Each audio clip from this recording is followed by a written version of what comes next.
ನಮಸ್ತೆ ಮಕ್ಕಳ, welcome back to my channel. ಇವತ್ತು ನಾವು 9ನೇ ತರಗತಿಯ ಸಮಾಜ ವಿಜ್ಞಾನದಲ್ಲಿ ಸೇತುಬಂಧ ಸಾಹಿತ್ಯ ಸಾಫಲ್ಯ ಪರೀಕ್ಷೆಯ ಮಾದರಿ ಪ್ರಶ್ನೆ ಪತ್ರಿಕೆಯನ್ನು ನೋಡ್ತಾ ಹೋಗೋಣ. ಈ ಕೆಳಗಿನ ಪ್ರಶ್ನೆಗಳಿಗೆ ಉತ್ತರಿಸಿರಿ. ಪ್ರಶ್ನೆ 1. ಭಾರತದ ಭೌಗೋಳಿಕ ವೈವಿಧ್ಯತೆ ಮಾನವನ ಜೀವನವನ್ನು ಹೇಗೆ ಪ್ರಭಾವಿಸಿದೆ? ಪ್ರಶ್ನೆ 2. ಪ್ರಾಗೈತಿಹಾಸಿಕ ಮಾನವರು ಗುಹೆಗಳಲ್ಲಿ ವಾಸಿಸಿದ್ದಕ್ಕೆ ಕಾರಣವೇನು? ಪ್ರಶ್ನೆ 3. ಚೋಳರ ಆಡಳಿತದ ವಿಶೇಷತೆ ಏನು? ಪ್ರಶ್ನೆ 4. ಉತ್ತರ ಭಾರತದ ರಾಜವಂಶಗಳು ಸಾಹಿತ್ಯಕ್ಕೆ ನೀಡಿದ ಕೊಡುಗೆ ಏನು? ಪ್ರಶ್ನೆ 5.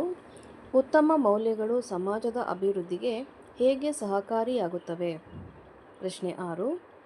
ಸಂಸ್ಕೃತಿ ಮತ್ತು ಸಮಾಜದ ನಡುವಿನ ಸಂಬಂಧವನ್ನು ವಿವರಿಸಿ. ಪ್ರಶ್ನೆ 7. ಭೂಮಿಯ ಜೀವಸಂಕುಲ ಉಳಿಯಲು ಕಾರಣಗಳೇನು? ಪ್ರಶ್ನೆ 8. ಪರಿಸರ ಸಂರಕ್ಷಣೆಗೆ ವಿದ್ಯಾರ್ಥಿಗಳು ಕೈಗೊಳ್ಳಬಹುದಾದ ಕ್ರಮಗಳು ಯಾವುವು? ಪ್ರಶ್ನೆ 9. ಉತ್ಪಾದನೆ ಎಂದರೇನು? ಪ್ರಶ್ನೆ 10. ಹಣದ ಸರಿಯಾದ ಬಳಕೆ ಯಾಕೆ ಮುಖ್ಯವಾಗುತ್ತದೆ?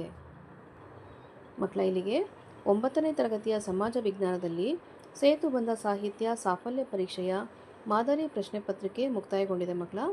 ನನ್ನ ಮುಂದಿನ ವಿಡಿಯೋದಲ್ಲಿ ಇದಕ್ಕೆ ಉತ್ತರವನ್ನು ಸಹ ನಾನು ಅಪ್ಲೋಡ್ ಮಾಡ್ತಾ ಇದ್ದೇನೆ. ಅದನ್ನು ಸಹ ನೀವು ರೆಫರ್ ಮಾಡ್ಕೋಬೋದು. ಈ ವಿಡಿಯೋ ನಿಮಗೆ ಇಷ್ಟ ಆದಲ್ಲಿ ದಯವಿಟ್ಟು ನಮ್ಮ ಚಾನಲ್ನ ಲೈಕ್ ಮಾಡಿ, ಶೇರ್ ಮಾಡಿ, ಸಬ್ಸ್ಕ್ರೈಬ್ ಮಾಡಿಕೊಂಡು ನಾವು ಹಾಕುವಂಥ ಎಲ್ಲ ವಿಡಿಯೋನ ನೋಡ್ತಾ ನಮ್ಮನ್ನು ಎನ್ಕರೇಜ್ ಮಾಡ್ತಾ ಹೋಗಿ ಮಕ್ಕಳ. Thank you for watching. Bye bye.